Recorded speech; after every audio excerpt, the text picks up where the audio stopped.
Welcome to my second movie review on this channel. I appreciate you all for tuning in. Please hit that like button if you enjoy what you see. It does mean a lot to me and the future of this channel. And without further ado, let's get right into this review. A Quiet Place, Day 1. This is a prequel and officially the third film for the Quiet Place series, being directed this time by Michael Sarnowski and no longer John Krasinski, who has directed the previous two films. But John Krasinski still collaborated with Michael to help shape the story for this film.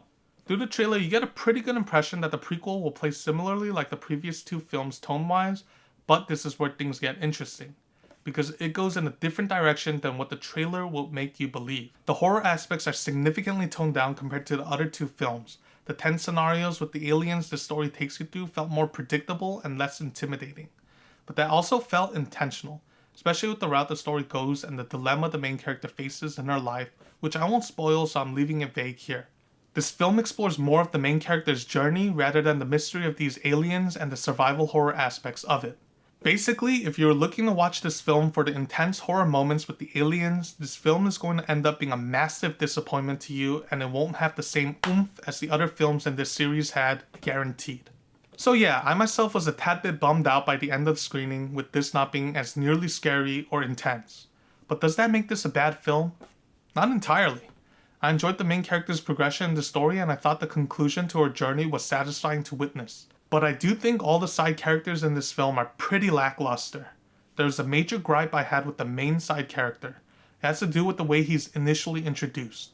That moment felt so forced, almost as if the story just needed one more character for the sake of the MC's journey. You'll know what I mean once you witness that moment for yourself. But I do have to say, by the end of the journey, I started to appreciate the dynamic between the MC and this side character a lot more than I expected. I also appreciated the major theme the story tries to get across, which happens to do with humanity and our innate nature to help each other in times of major crisis. There was a bit more positivity floating around for this film, and I found myself resonating with that message.